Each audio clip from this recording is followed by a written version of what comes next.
little rough childhood. My father tried to commit suicide when I was 9 months old. I left him brain dead, with the mentality of a 2-year-old. The last time I seen my father, I was 5 years old. My mother was a single mom of 4 children, and life got a little rough for us.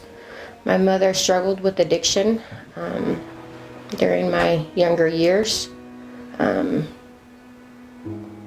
Before coming to adulthood, her addiction got worse. At the age of 14, I started struggling with addiction as well. I struggled with addiction for about 7 years. 5 years clean this year. My mother passed away in 2016 from a heart attack. 2 days later, I was indicted on a drug charge. At that time is when my eyes started to open. I knew that something in my life had to change at that point. Once I was incarcerated, waiting to be sentenced to go serve my time, is when I said the simple prayer of, God, show me who you are. Like I said, I didn't grow up in a church. I didn't know who God was. Jesus Christ had his arms around me before I even knew he did. And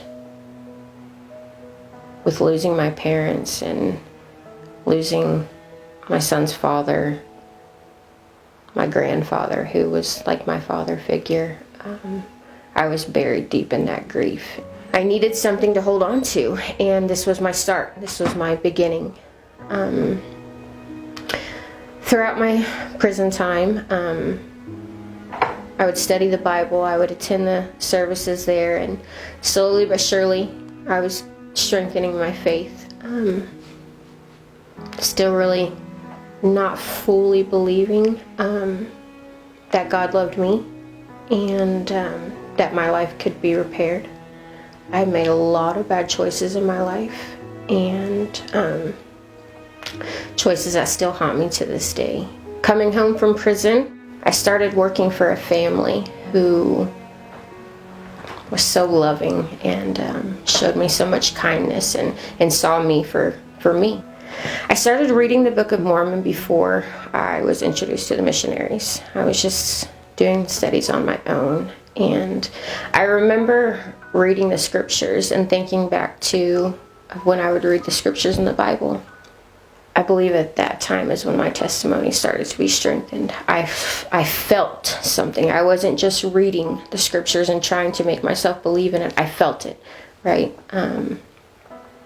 I was at work one day, and my boss walked in with 2 missionaries, and the missionaries asked if I would, like to meet with them. I said, sure, I'm interested, so let's go for it. Every single time we would have a lesson, I just felt so alive. I was finding that hope that I have been searching for. I was finding that my life was not beyond repair. I was finding hope in my future, right? I was realizing that I was somebody. I'm very grateful for the Book of Mormon and the feelings that it gives me that God lives in my life today, right? I'm so grateful that for the beauty and the truth and the hope that's come into my life. Since reading the Book of Mormon and building my life around Christ, I have found so much strength. I was buried in grief. I was so buried in grief, and I was broken. I lived in a dark world, and little by little, through prayer, and I prayed, God, just help me unbury myself. Help me just climb out of this hole. And little by little, he has answered those prayers, and he has delivered with arms full. He's allowed me to find the light, and he's allowed me to